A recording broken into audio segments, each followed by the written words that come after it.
my biggest driver was actually working with people that complemented the skills that I didn't have. Which are? It's a bit of a tricky one. Are you saying no to the clients that you don't like working with? In the consultant space, you don't really say no, do you? There's the business side of who I am, but there's also the human side of who I am. I think the most powerful fusion is when the two come together. If I'd known that 5-10 years ago, maybe I would be further ahead than where I am today. What is the most unexpected INSEAD experience? If you can key in to the power of teams, which is based on trust, let's just say the possibilities are endless. I want to be excited to get up to go to work. And I know a lot of people who are not in that position, so that's my motivation. You are one for the difficult questions, aren't you? I probably will say, the biggest failure that I've had is...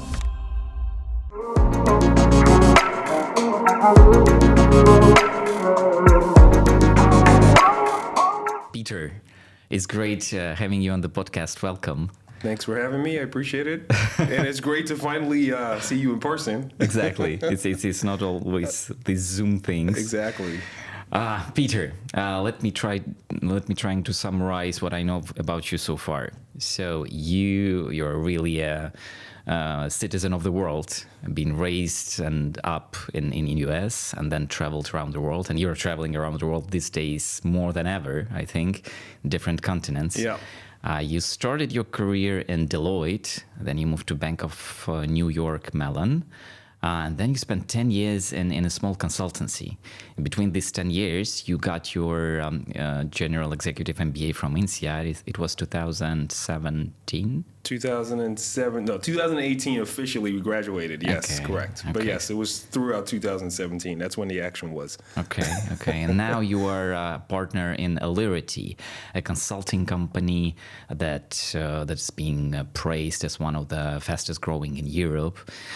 And apart from this, you're also an investor in multiple startups. You were thinking about Africa and doing about Africa a lot. And then you have this new thing about emotional intelligence. So a lot of things to discuss. A lot of things to discuss. I think you've summarized very well my whole career in 30 seconds, which is great. But we're not done yet. Don't get too relaxed. Look, what is the first thing I need to know about you, about your early years? What was your early life and how it shaped you? I think that's a good question. I mean, for me, I come from a big family, so I have 10 siblings. I don't think I've ever told you that. I've got 10 siblings, 5 brothers. 10 siblings, like brothers and sisters? 5 brothers, 5 sisters. Wow, that's a big family. Big family. So my family have always been quite, I guess, just have a global mindset because that's just the way we were raised. My dad was an international businessman, traveled a lot for work, did a lot of business in pretty much every continent that I can think of. Maybe less Asia, but pretty much every continent. Went to international schools, lived in different cities, as I said before, New York, Lagos, Philadelphia. So I've always had that sort of curiosity and that sort of need to want to know more.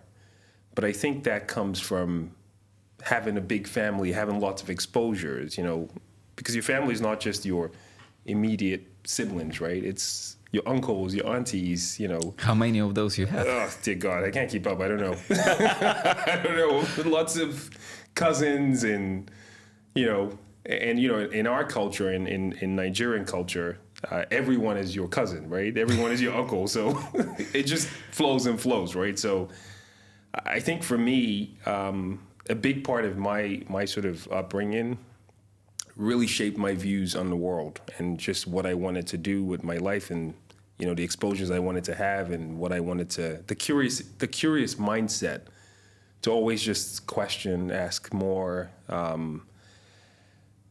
be exposed to different things, try to learn other people's perspectives, try to be emotionally intelligent and be curious, right? So that's always been a big part for me growing up. I was quite fortunate because I did have quite good exposures, I would say, in lots of areas, in lots of cities and countries and stuff like that. So, But like, guide me through. So, like in the first 20 years, so where you started and where you get a chance to travel. First 20 years. So that's a bit of a tricky one. Yeah, we're traveling back in time, as my previous guest said. That's a bit of a tricky one. I would say the first 20 years for me, 3 parts, right? First part was, really being grounded in African, Nigerian culture, right? Spent a lot of time in boarding school. Spent a lot of time back home, in Nigeria. The second part of that was then, I would say, international exposure, right? Primarily in the U.S., right? Again, spent a lot of time in boarding school. I mean, like, how was the difference between Nigeria and U.S.? It should be quite huge, quite substantial. I don't think so. Okay. I wouldn't say. I think the biggest thing is cultural grounding for me. It's not really so much the differences. Like, I mean, the Nigerian system or the American system, I would say Nigeria is quite leaning in that sort of Western way, right? So the music is quite similar. Grew up listening to hip hop, rap, R&B, which is very heavy. I mean, we grew up in the 80s, 90s. Like, this was the time of of lots of hip hop, R&B music, right? So I was heavily influenced anyway by American music, irrespective of whether I spent time there or not. I think that's just generally how it was back then, right? So I wouldn't say it's different. The education system, again, very similar, because those are the key things that really shape you: the education system, the music, the culture. Obviously, the key differences is then the food, right? Yep. Right. Nigerians love spicy food. I don't think that's necessarily a big thing in the West. Not really. Exactly, right?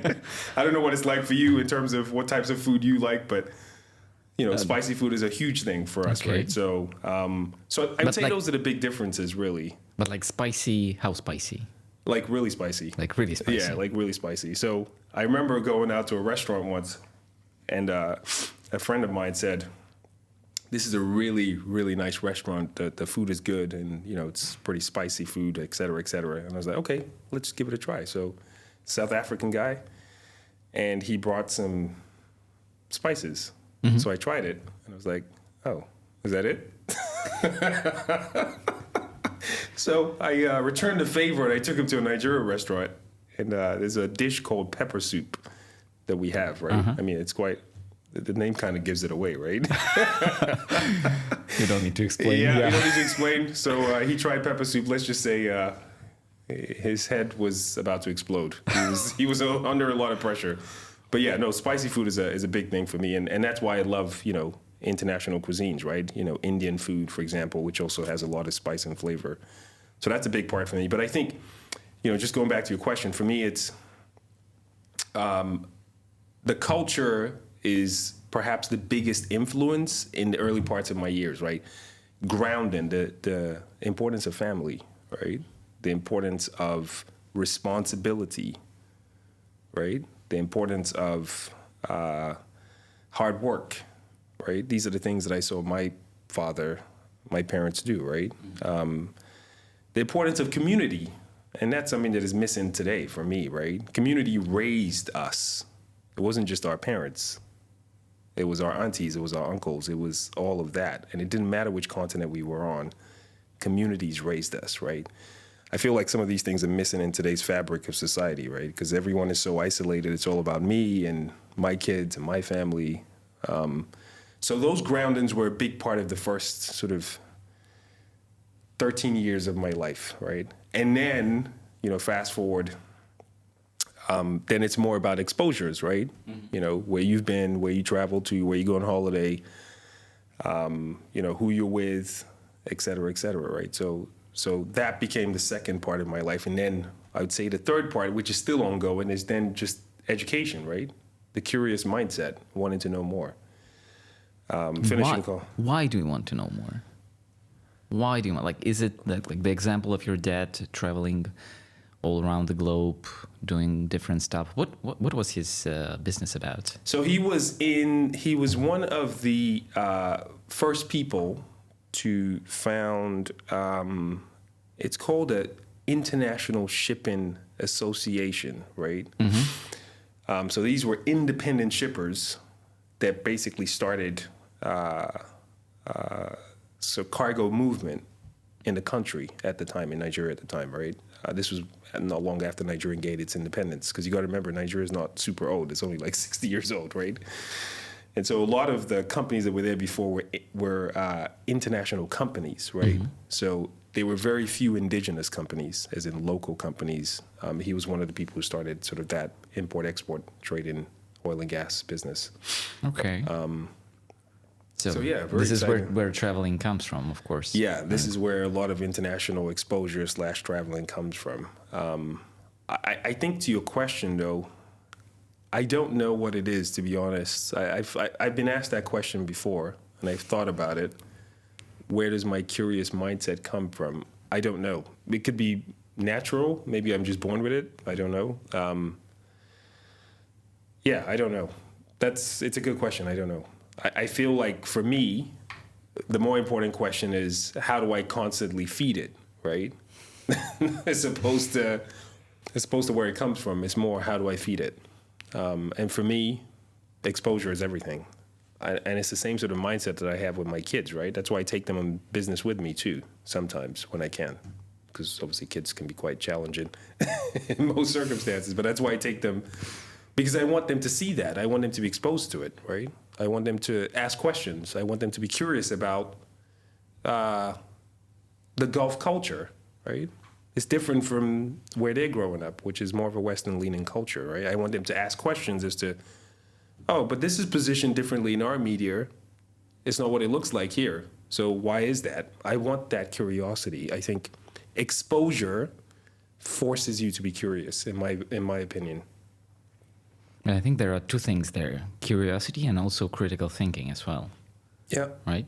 Like, coming back to you, like, does this curiosity, because it seems like a trait that you nurture and which is like a big part of you, is it always good? It always played good in your life, the curiosity? I like the point that you made about critical thinking. I think the two kind of have to go hand in hand, right? For it to really be meaningful. But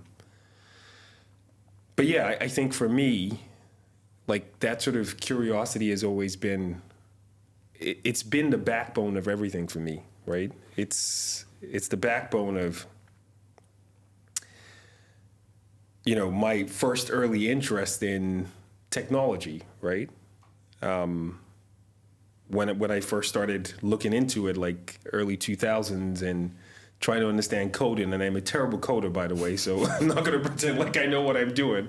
But it's that curiosity that kind of said, what is this thing that everyone is talking about, right? You know, what is this internet that is going to change our lives forever, right? What, you know, how is it going to help me do my job better? Or how is it going to help me position myself in the consultant world, et cetera, right? So I do think that having a curious mindset is the backbone of an appetite to want to learn and want to improve oneself.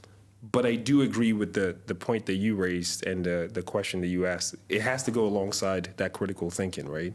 Because the critical thinking piece for me is where those that just have a curious mindset and those that excel with the exposures of that curious mindset to the next level is because they think differently, or they process the information differently, they act on it differently. So the two definitely go hand in hand. I'll let you be the judge of if my critical thinking is up to the level it needs to be. Thank you. Thank you for that. Look, coming further in time, so you graduated from Columbia. Is that correct? Correct. So you got your education in Columbia. It's bachelor, right? Correct. Bachelor's, Bachelor. yeah. Is there minor majors in this? It's my first sort of tranche was studying medicine. Medicine. Okay, I didn't see that coming. That didn't work out too well. So I then took what was my major and what was my minor, and then transformed into a major to study computer sciences.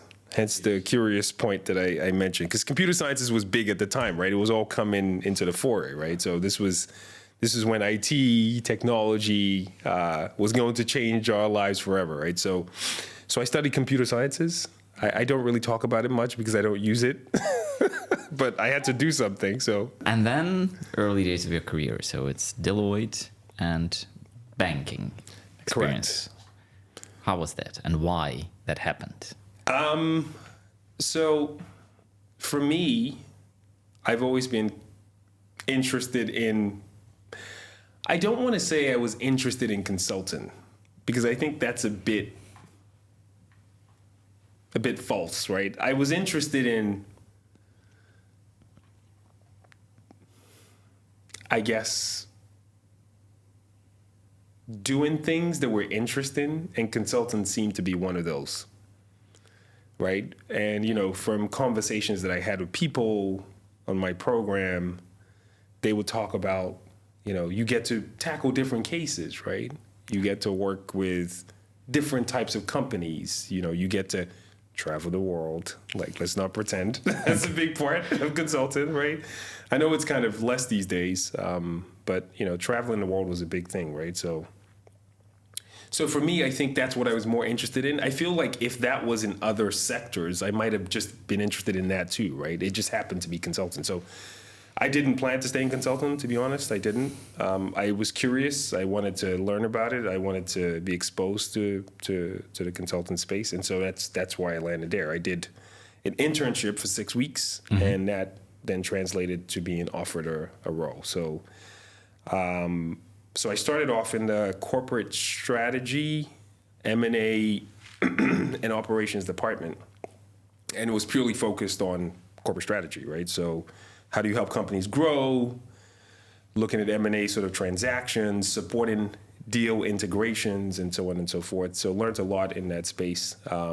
Did that for about 4 or 5 years, roughly across a number of cities. And then one of our clients at the time was the bank, right? So, and they were acquiring an asset in the UK. So that's how I came on board that project, supporting the integration of one of the biggest asset managers at the time in the UK region with Bank of New York. So that's how I landed in that space. But you spent some time there.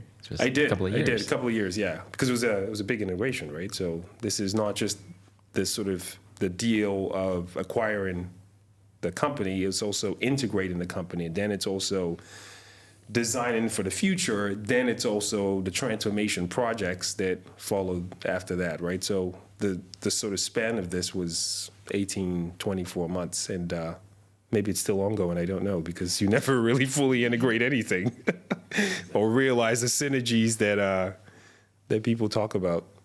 Then, why you left? Good question. Why did I leave? I don't know. I don't know. I think I just wanted to do something different. I think I just wanted to do something different. So I decided to go freelancing. Set up a boutique consulting practice at the time, and did quite a number of interesting M&A projects. At the time, interestingly, there was a huge wave. This was 2012. 2011, 2012. There was a huge wave for about 5-6 years in the professional services space of big mergers and integrations, right? And again, I had quite a bit of experience in that space, corporate M&A. So that wave was just something that I was quite fortunate to ride, where you had lots of, legal firms, professional services firms that needed to be more global, right? Mm-hmm. And obviously, growth strategy is is one of two ways, right? You grow inorganically. So you look for somebody who's already doing what you do and you find the synergies, or you grow organically, right? And organically takes time. So if you don't have that and you want to respond to the growth trajectory as well as the priorities of your client, then you need to move pretty fast, right? So this is where we found ourselves in that professional services spaces. A lot of the professional services players were responding to their clients' need to be more global. And therefore, you found these sort of cross transatlantic deals that started happening at scale. And that period, like I said, was pretty hot, 2011 to about 2016, 2017. I think in that period I was involved in, some pretty confidential, but across the board, I would say I was involved in 5 major M&As across different sectors, mainly in legal and professional services. Mm-hmm. Okay. And but how you were looking for your first clients?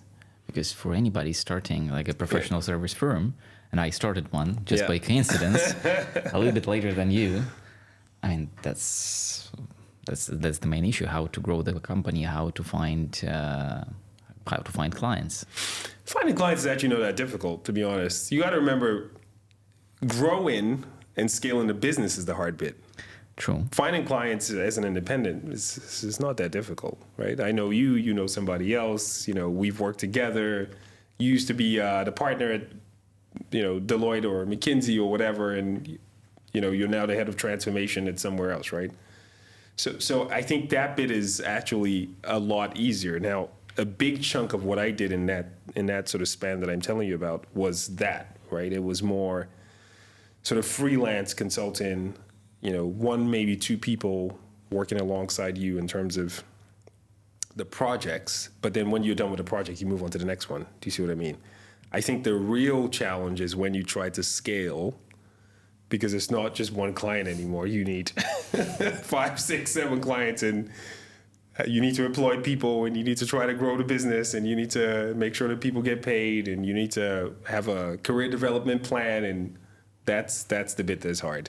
So I wouldn't say that bit was tricky. I mean, I was pretty fortunate that one of the guys I'd worked with ended up moving to the legal service firm that I was working with as the head of transformation, right? So that's how I landed that gig, right? Because you tend to work with people that you've already worked with. So I think that's pretty normal. It's then the scaling bit that becomes more challenging after that. But have you succeeded in scaling? So I guess maybe I'll fast forward to where I am now, because I guess that's probably more relevant for that question that you just asked. I was quite fortunate along my journey to meet some interesting colleagues, and we did some projects together. And long story short, we joined forces, and this is the company that you now know as Alirity, right? So Alirity is founded by 2 of my partners. I obviously came on board much later than it was founded, but that sort of after COVID was a really interesting steep in the digital transformation space, right? Because everybody needed to come into the new world order after the hit on COVID. So I think it was the right time to explore what could be done, what could be possible in terms of running a business and trying to grow a consulting business, right? Because what I'd learned in the early stages of my career, especially as an independent or building teams for a mission or a project, is that the scaling part was difficult, and it was about finding the right team with the right balance, right? So that was one of my biggest drivers for joining Alirity, right? My biggest driver was actually working with people that complemented the skills that I didn't have. Which are? I think you're putting me on the spot now. You're putting me on the spot. I would say my sort of biggest strength is really relationship building. I do think there are other grindy stuff, right?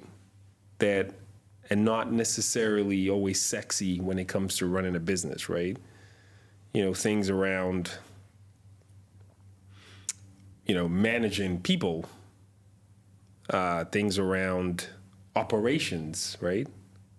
You know, these things are not always sexy. That's just the reality, right? And there's some people that are just better at it and maybe not necessarily the best at the client development side of things. So I do think that when you think about, and I've seen this quite a lot in my career, when you think about running a business, right? I do think that it's important to go alongside with people who complement the skills that you don't necessarily have holistically to be able to deliver that sort of, yeah. So that was the main driver for me, is how do I find and work with people that have a shared vision, obviously, because you want to be going in the same direction, but secondly, that we complement each other in terms of the skills that we have. So that's where I am today, and so the scaling journey is going on. How big are you now? So we are today 25, I believe, 25 people, but we have quite a big cohort of associates that we work with. So not everyone that we work with is employed by Alirity. We work with associates as well. So that's probably another 25 to 30 people as well. So in total, across multiple projects doing different things, you're talking 40 plus. And this happened after COVID, right? So you started like together in 2021. Correct. That's when I joined officially. Officially. Well, it's a tricky one.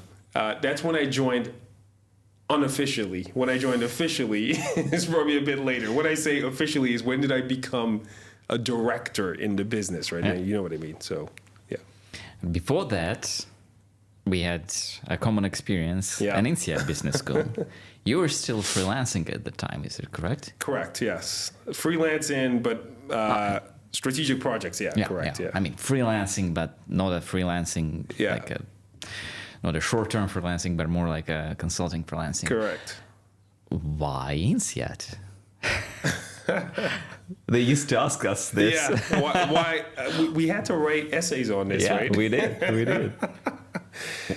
I think for me, the main reason why I went to INSEAD, or business school, full stop. It could have been any other business school. No, you don't say that. You can't say that. Get out of this. This is true. INSEAD or nothing. INSEAD or nothing. You're right. I can't say that. There's a backstory to this, actually. Do you want me to tell you? Please. So my wife was in the U.S. at the time. Mm-hmm. She went to San Francisco. She got asked by a boss. A boss got a promotion. Yada yada. Anyway, she got asked by a boss to move to San Francisco to support him in terms of his promotion. So anyway, she went to the U.S. She was there for about 2 years or something. And so I'd considered at the time going back to the U.S. to do my MBA there, right? I know, you're shaking your head. I apologize. I'm just being honest. I'm just being honest, right? So I considered at the time, and, we were looking at schools, Stanford, and so on and so forth, right? Long story short, I made an application. Anyway, in the end, we were expecting our first child. So there's only one or two options. Either we all sort of relocated to San Francisco and tried to see what we could do there. Now, I have no family, no friends, no network in the West Coast. Most of my connections are in the East Coast, right? Because that's where I spend most of my time. So we decided, well, your family, as my wife's family, is British. There's no way we're going to be across the pond trying to raise a child with no support. We talked about community earlier, right? Yeah. So we decided to move back, have her move back to the UK. And so we had our daughter, and And at that point, knowing that I was going to be bound to Europe, this is when my sort of narrowed search came into focus for INSEAD, right? So I did consider US schools. I'm not going to pretend I did. But there was only one European school that I considered after that, and that was INSEAD. So I see. I hope you're not going to kick me off your podcast. Look, I need to confess myself. Go ahead. I was thinking about some Spanish schools in the beginning, but then my wife came in and she said, like, what, Spanish schools? Never heard about any one of those. INSEAD?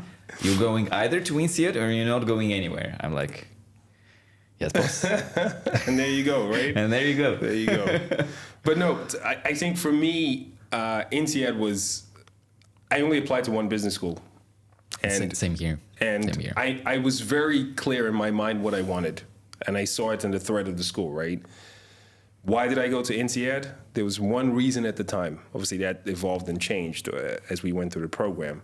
Is I wanted to become more rounded as a business leader.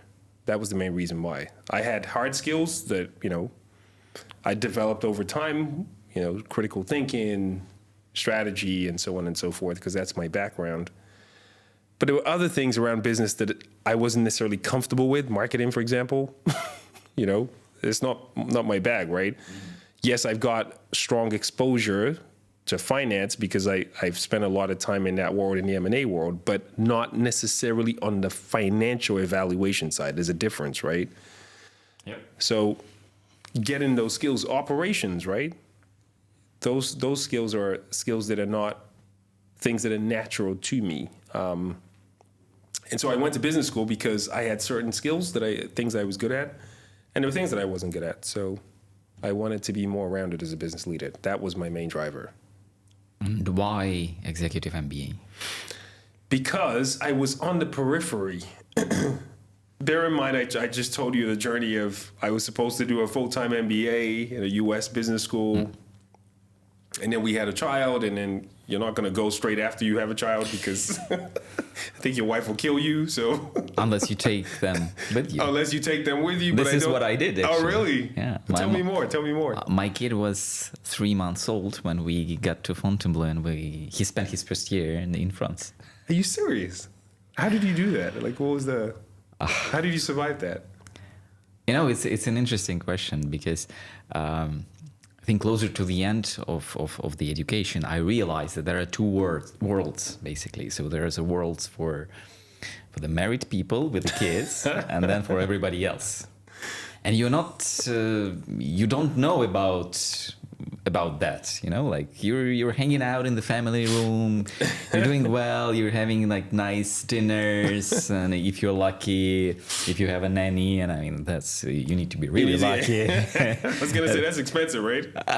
Unless another like classmate, like a wife of your classmate will help. This is how it happened with us. So this is how we got a couple of hours here and there, just to spend some time. But then you're not doing parties.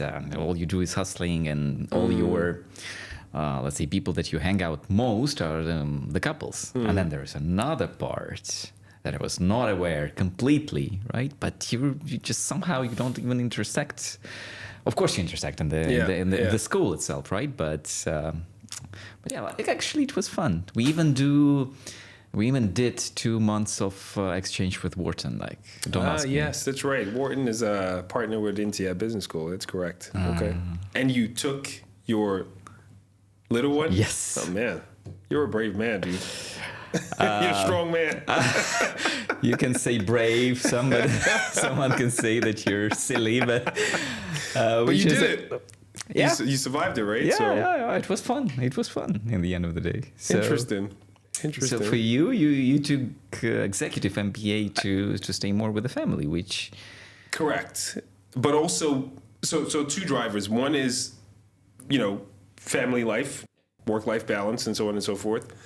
But the second one is getting the most out of it too, right? So I remember when I initially sort of wanted to do the MBA, I think I was 27 at the time. And that was like the best time to do it. They say 5 to 7 years work experience is quite optimal for full-time MBA. But because I'd missed that wave between trying to decide, did I want to do it back in the US? Did I want to do it in Europe? Where did I want to do it? And then expecting our first child, then delaying.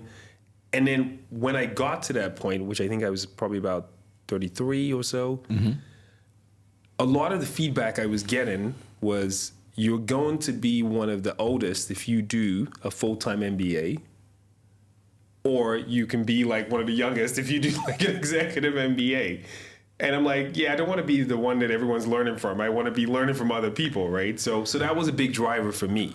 And they say that age is the dangerous age, right? Because you're not quite senior or seasoned enough. I mean, in hindsight, you probably are, but to be like a real executive, you see what I mean? Yep. But at the same time, you're quite experienced for, younger MBA cohort.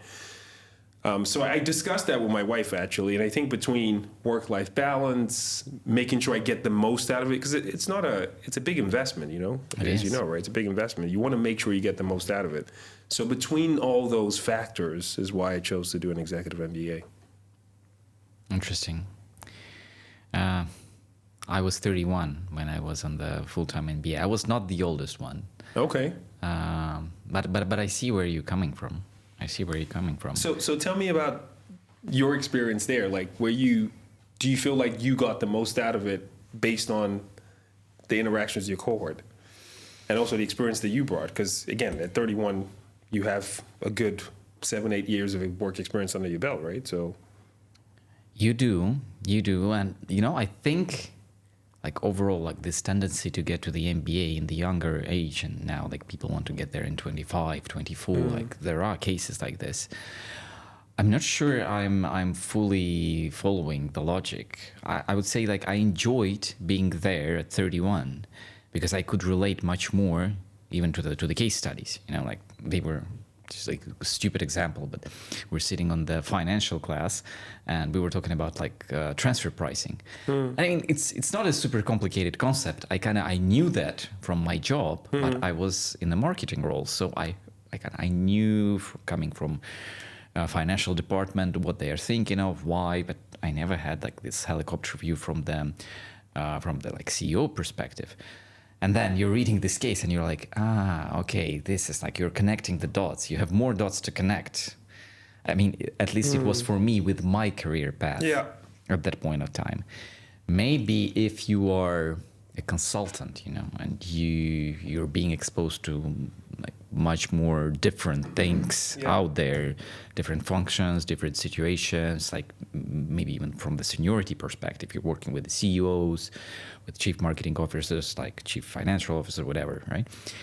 Yeah, for you, maybe it makes sense to go there at 27, 28. But if you have a corporate life, I think 31 is a pretty good age. It's a pretty good age. What was the average age in your cohort? I think it was 28, 29. Okay. But I think it's getting less, like year after year, slowly. Not sure. I relate to this tendency, and I'm saying, like, come on, guys, like, go there, enjoy it, like, learn from others, and don't worry about age whatsoever. In the end of the day, it's going to be your last opportunity to feel yourself as a student. It's also, something that you're going to miss after that, right? No, absolutely. I think that's the average age, though, like you mentioned, for the full-time MBA. It's about 27, 28, I think. So interesting, yeah. For me, I prefer to look, and I say this with like great humility, but I prefer to look up in terms of, I prefer to be around, and maybe might be having older siblings or sitting with older people, or I prefer to be with people that I'm learning from. Especially when you're in a learning context, right? Like, don't get me wrong, I'm also a big fan of giving back, as you know, right? And mentoring. But when I'm in a learning context, for me, it's important to sit with somebody who's done it. You see what I mean? Who's been there, who's got that T-shirt and can speak from their war scars, right? I prefer that in a learning context. True. True, and this is where you got me thinking. And so maybe like on your place, I mean, I would do maybe the same. So I can relate to this. I can relate to this. But look, in the end of the day, like every INSEAD, we can say every good business school out there, they are quite good at selecting like great people, right? Exactly. So you always learn from each other. Exactly. Let's get back to what you do now. So you're trying to grow a company. Yeah. What challenges you're facing? What are the biggest challenges you're facing? The biggest challenge is talent. Talent. Yeah, that's the biggest challenge. The biggest challenge is talent. That's it. There are other challenges, of course. There's challenges around scaling, how far do you push without breaking the core of the business? That's normal, right? Preserving the company culture, these things are, as you grow, you find I read an interesting quote once, and it says, your company culture is your last 3 hires. And it's very true because it's so transient, it's so fluid, right? Your culture is not what you write down. It's not. It's the behaviors that have been accepted or are being accepted over the last 60, 90, 100 days, right? And I love that. Your company culture is your last 3 hires, in effect, right? So, I mean, obviously, that's more applicable when you're dealing with smaller companies like us, not less so the Apples and the Microsofts of these world, because they're big monolithic companies that have already been established. But yeah, there's other challenges, Dimitri. There are many more challenges I can list here, but the biggest challenge is talent. That's the biggest challenge. You cannot, like, it's hard for you to find the right talent. It's hard to keep them with you. It's everything. It's finding the talent. It's retaining the talent. It's motivating the talent. It's incentivizing the talent. These are all things that are difficult, right? So that's the biggest challenge. And I don't think it's unique to our space. But I will say this, right? In the consultant space, ultimately, what we sell is intelligence, insights, right? People. That's what we sell. We don't sell products. I do think that, as I said, in the consultant space, in our world, we're not selling products, right? I mean, you want to get to a point of productization, of course, right? You want to get to things that are reusable out of the box, right? So taking knowledge and packaging it so you can resell it and scale it. But ultimately, we sell intelligence. We sell human capacity. We sell people. That's the consultant business. And so the biggest asset that we have, and I know everybody says this, our biggest asset is our people, but it's more so in the consultant space, right? How do you build the right teams that are aligned with your values and the way you want to, lead, right? How do you attract that talent? Because the market is super competitive, right? And now with, talent being, the borders of talent is being broken down because you can work from anywhere these days. The options are let's just say the buyer power in this context, if we're to use Porter's 5 forces, right? The buyer power is a lot stronger on the talent side than on the supply side. You need to have more to offer to really attract and keep the right talent because there's so much more options out there. So for me, that's the biggest challenge for sure. But look, help me understand. So you've been leading the strategy projects for how long? Like 10 years. Yeah. So you have a tenure, you have your portfolio, you have Global Executive MBA badge from INSEAD. So you have everything to go out there and say, hey, dear Bain, BCG, McKinsey, or whatever big name you want to join, right? Mm-hmm. I have it all. I'm ready to plug in to your system, and you already have a brand, and I'll drive sales. And I know by fact, like there are many consulting companies these days who are giving you quite a lot of freedom, so you can really like go there, get your clients. Like, that's true. That's earn true. a lot of money. why you decided to go on your own to form another consulting company, and how it helps you to get the clients, to keep them, how different you are in Alirity. I think traditional consulting, the model is, I don't want to say it's dying, because that's a bit of a strong claim. What I do think is that the motivations for people are changing, right? You know, traditional consulting has always been about pyramid, right? It's a pyramid. That's what it is. You know, you serve your time, and then you go up. And then you serve more time, and then you go up, right?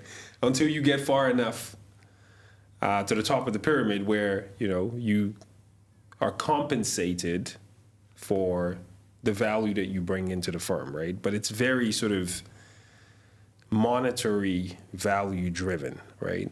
I think the priorities of people are changing, and it's not just about monetary financial compensation. I think it's a bit more than that. It's doing projects that perhaps are more of interest to you. It's working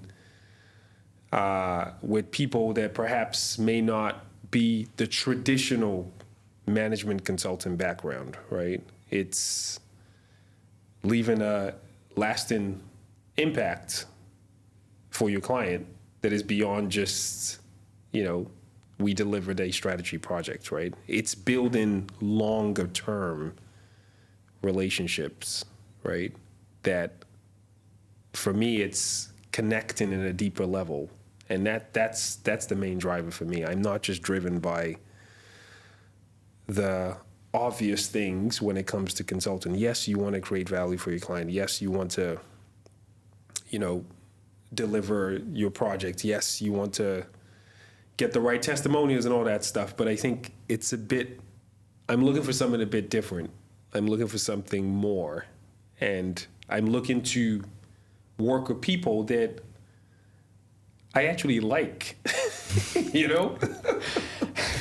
and it sounds silly to say that, but that's what I want, right? Like I'm looking to work with people that I can trust, you know? I'm not looking to work in an environment where it's quite cutthroat and it's all about who can get ahead, right?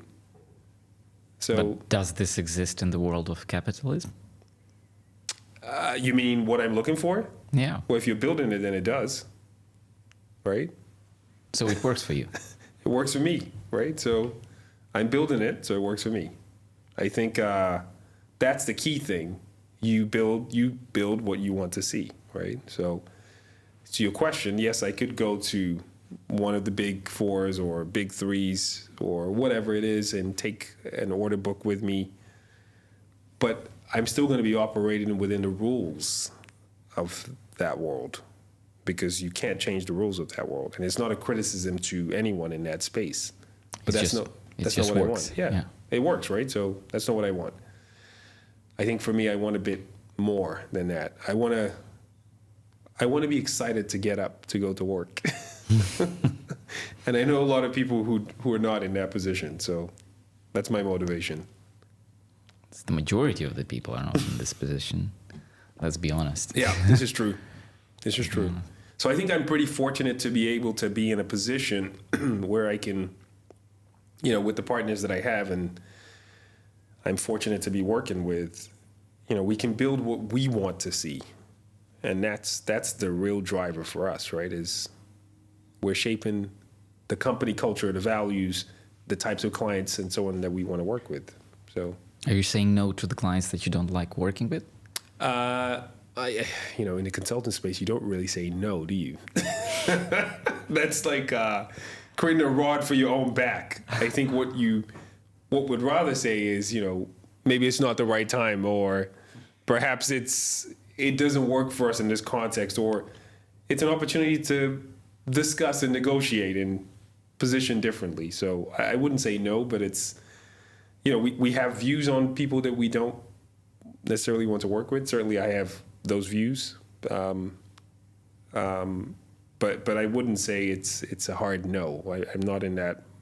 I don't believe in being too black and white on in the work context, right? Some things will change and evolve. It's about being open-minded. So what you're saying, you're not saying no, you're just continue exploring with the clients. So you're saying no, but you're trying to find the model that would work for you. Exactly.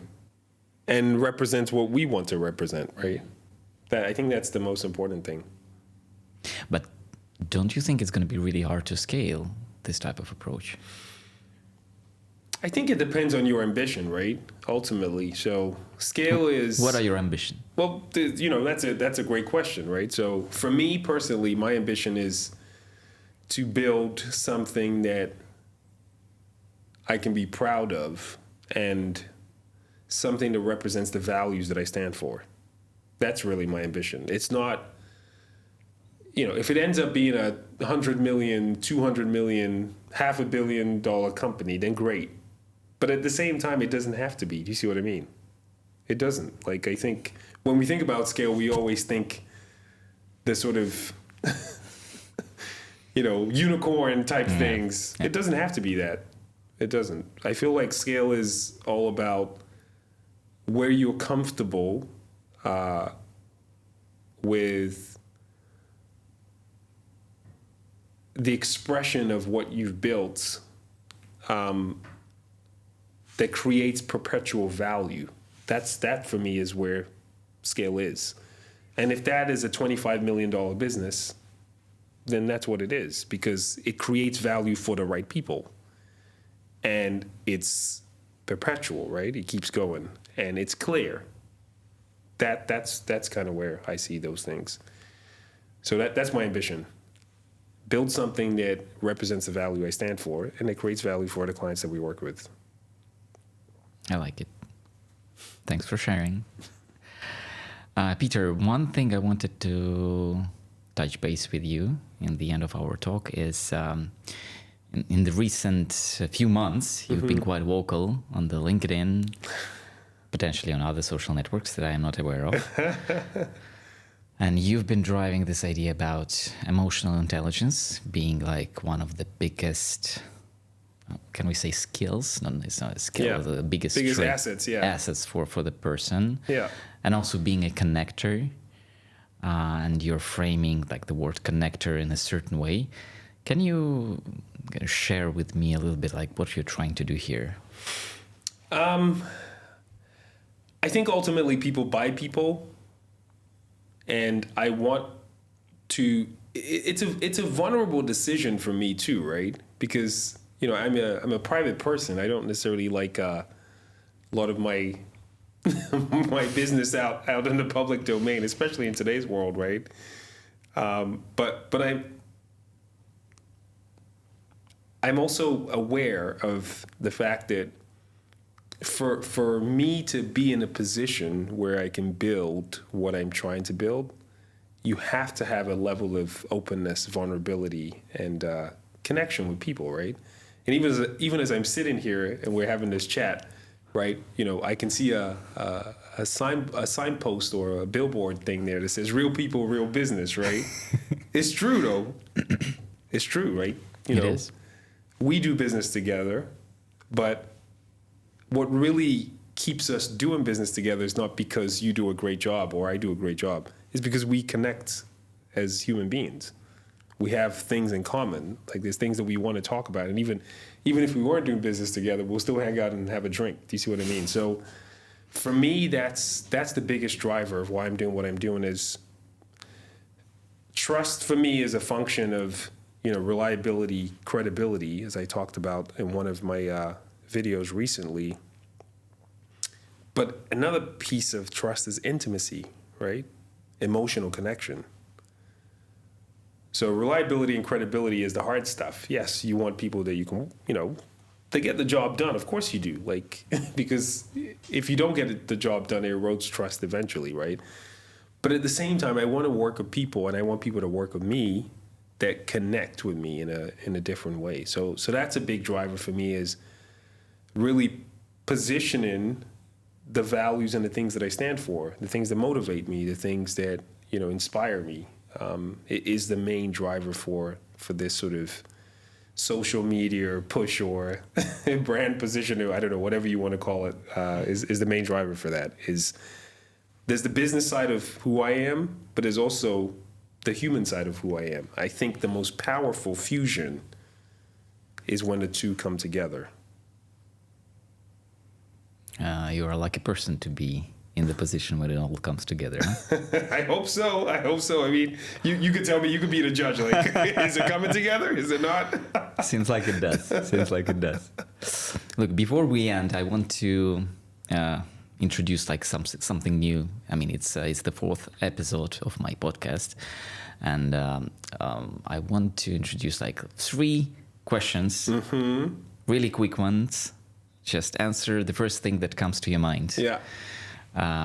So the first one would be, what is the most unexpected INSEAD experience? The most unexpected INSEAD experience.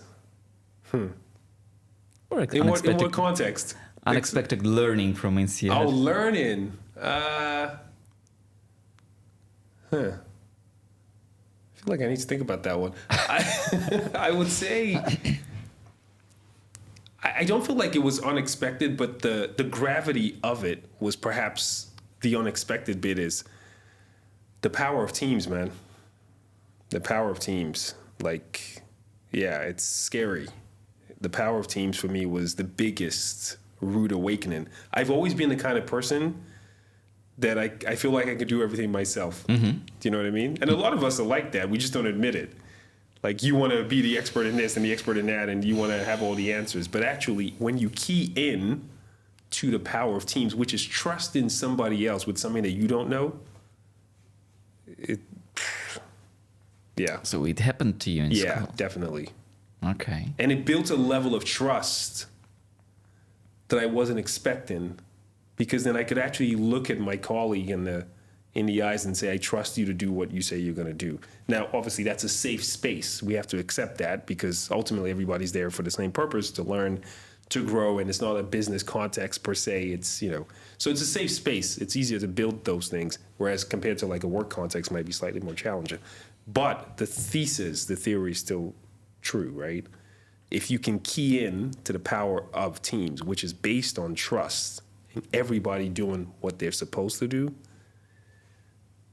let's just say the possibilities are endless. That's the biggest thing that I took away from the program. My second question would be, what is your biggest failure up to date? Biggest failure. You are one for the difficult questions, aren't you? You're one for the difficult questions. Biggest failure, I think. I mean, man, you're a partner in your consulting, you're an investor, like you've did it all. You can be open with us. I mean, I've had many failures. I would say, as we all did. I would say, you know, there's investments that I've made that haven't worked out the way I hoped they would.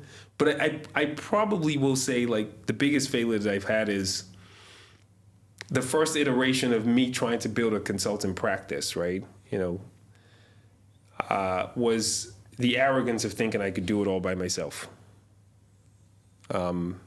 That for me was the biggest failure, for sure. And as I mentioned to you, that was the biggest lesson that I learned. And also joining Alirity, joining forces with my partner was driven by that, because I realized that you can't do everything by yourself. And if I had known that 5-10 years ago, maybe I would be further ahead than where I am today. So I would say that's the biggest failure. Thank you. The last one is, where will we see you in the 5 years? I don't know.